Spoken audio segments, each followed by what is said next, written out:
Finally, a preamp pedal design I can actually get excited about.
Hey guys, thanks so much for joining me for today's video, and I want to give a quick shout out to Motor City Guitar for allowing me to take this pedal home and demo it for you guys. And if you guys like what you see and what you hear in this video, there's an affiliate link in the description. Go ahead and use that to get this pedal and order one for yourself.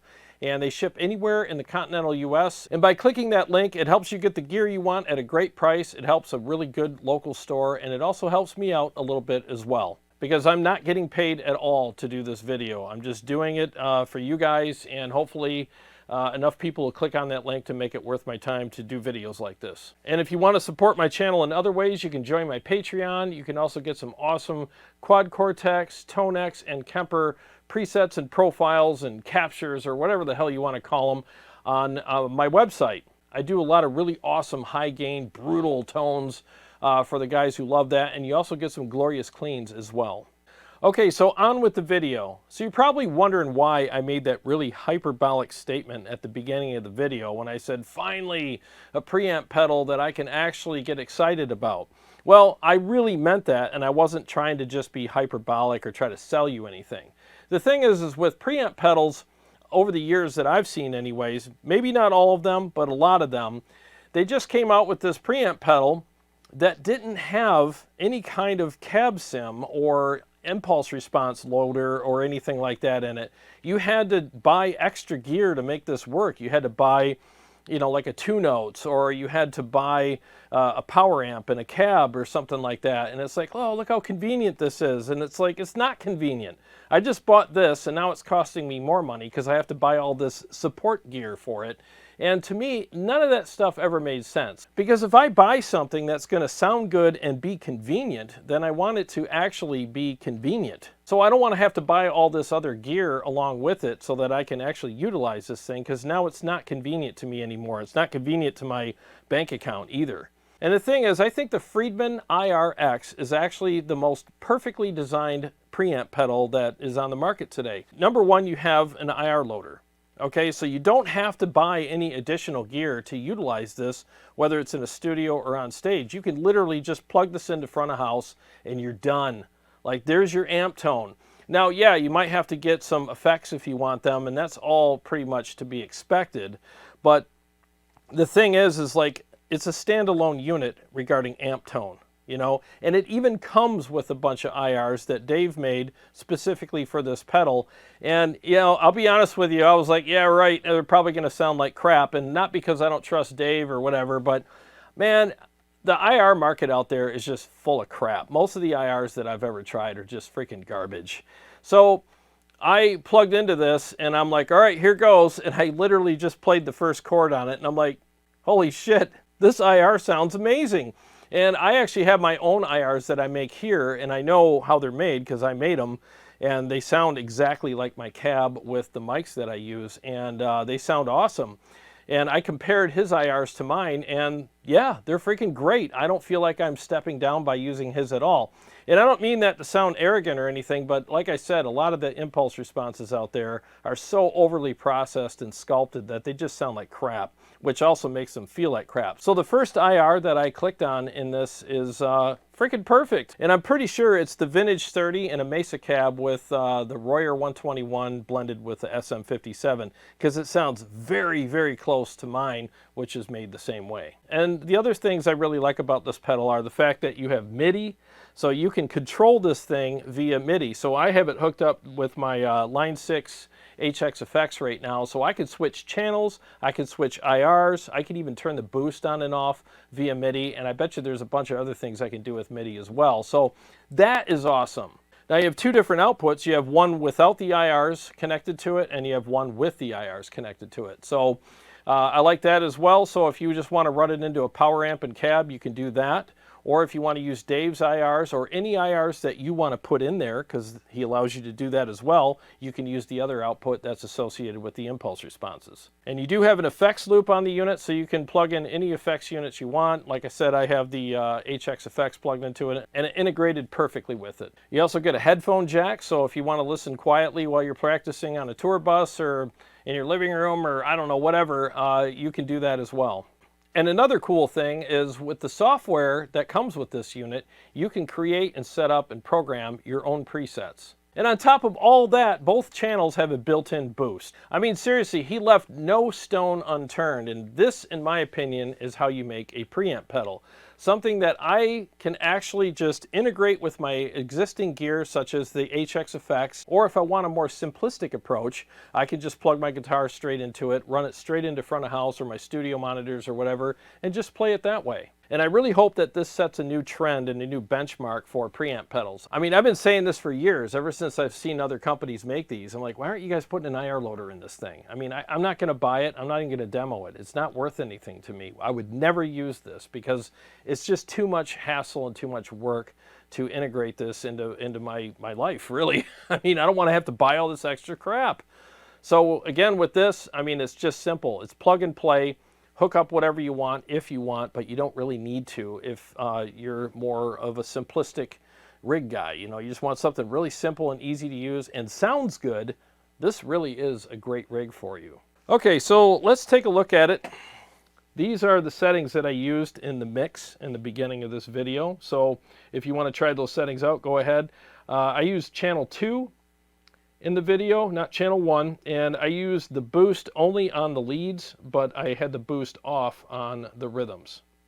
And the boost is really nice. You can set it up any way you want. So what I did is I cranked it, and it's a clean boost, and basically what I feel like it does is it just fills it up a little bit. You know, it doesn't make it super aggressive or anything like that like an overdrive pedal does. It just makes it a little fuller and a little more responsive to your playing. So I really like how it thickened up the lead tone the way it did in the mix. And again, because it's MIDI, you can actually program it to have the boost off while you're playing rhythm and on while you're playing leads. Smart thinking. I really love companies that make stuff that has a lot of great useful features. Not gimmicky features, but useful features. All right, so let's go ahead and I'm going to set everything to noon here and do a quick dial in on this unit. I'm going to keep the volumes where they were because I think they were at good levels. And I'll just quickly go through the features on this unit for you regarding settings and stuff like that. And right now the overdrive is off. I'm using an overdrive in the HX effects right now. It's the Horizon drive. I really like that pedal, and they did a great job with it. But that is disengaged at this point, so we're just going to do a raw dial in, and we're going to start on channel 1. And get those plexi tones because that's what channel 1 is. So here we go.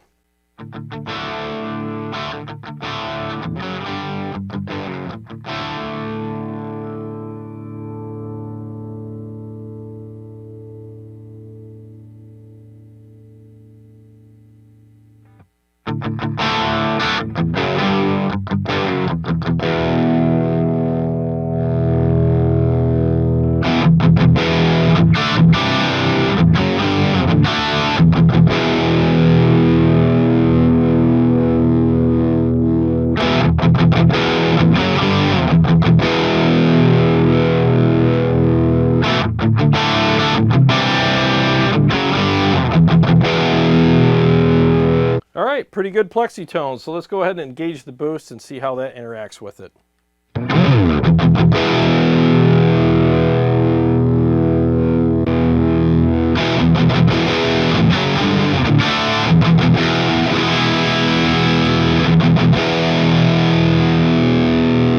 Very nice. So see how it fills it up a little bit more, and I think it's adding a little bit more gain, at least on the plexi side of things. And I don't know, it just sounds a lot better to me anyways. And so if you notice, you have a boost volume here, so you can use it for a solo boost as well. So if you just want to, you know, have like a clean volume, you know, jump, you can do that as well, and you can adjust the boost knob on the side to dial that in accordingly. So you can do whatever you want with this. It's a very flexible feature. But I have it cranked because that's just how I do things. I'm a metal guy, so I always try to get things to sound as aggressive as they can. But you do what you want with it when you get it. So anyways, let's continue dialing this in, and I want to try to get the best tone I can out of it. I'll do some riffs for you.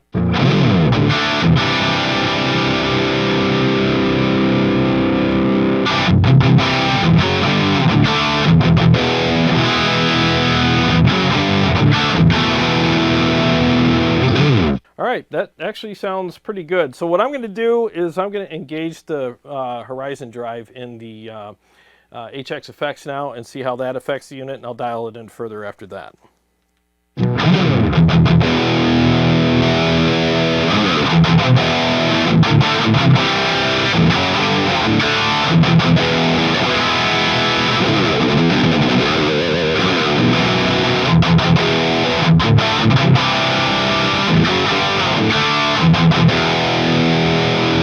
That sounds really freaking good.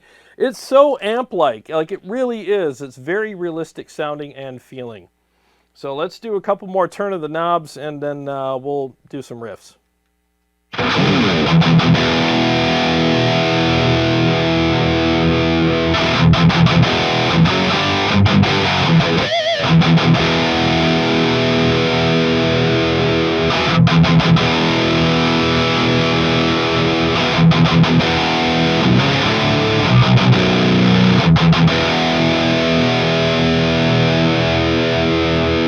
Okay, I think it's as good as I can get that to sound, and I think it's a great plexi tone. So let's go ahead and do some 80s riffs and see how it sounds.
Yeah, it does the 80s thing just fine. So let's go ahead and switch over to channel 2 now and dial that in really quick. I'm going to go ahead and turn the boost off, and let's see how they compare.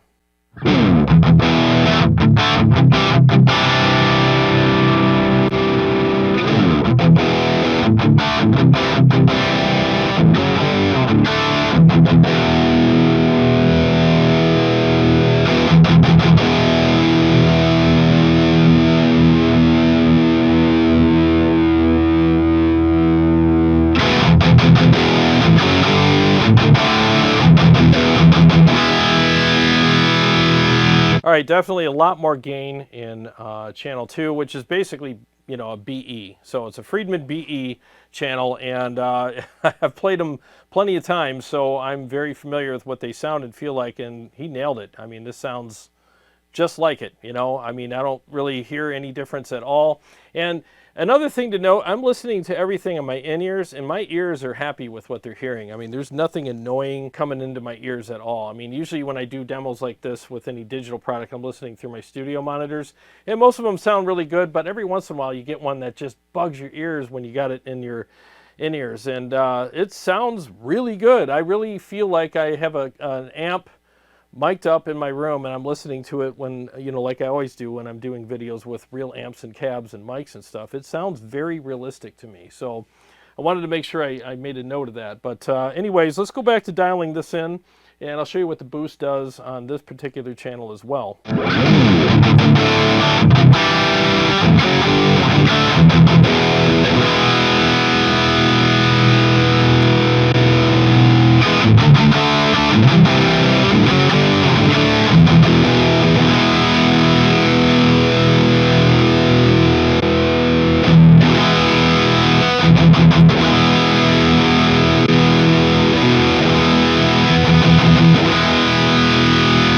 So did you hear how the boost, when I engaged it, it kind of just filled it up and made it fuller? Not more aggressive, but just fuller. I really like that, especially when it comes to leads. The leads are a lot juicier and fuller and thicker. Like there's this fatness to them, you know, that sounds really good. So I'm gonna go ahead and turn the boost off and engage the Horizon drive inside the HX effects and see how that sounds.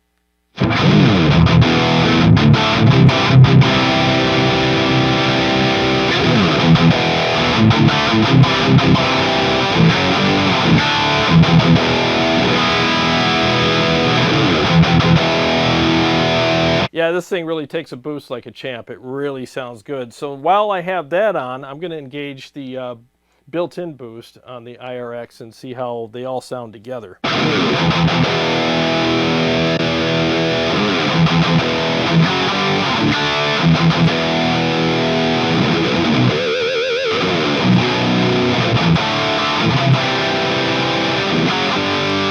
All right, that sounds really good, but it's a little much for rhythms. I would use it for leads because, again, it just adds this fullness and this little extra kind of connective tissue between the notes, but you still get a lot of clarity, and I'll demonstrate that for you now.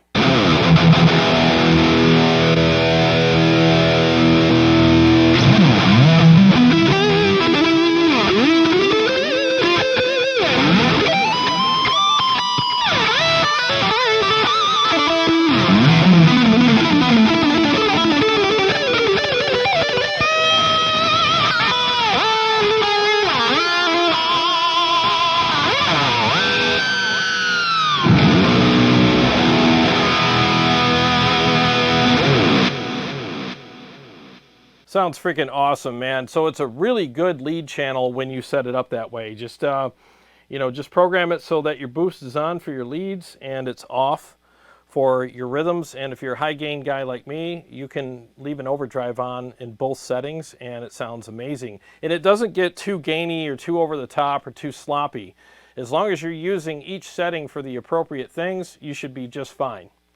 So now let's turn the internal boost back off and do some riffs on channel 2. And again, the Horizon drive that's in the HX effects is still engaged.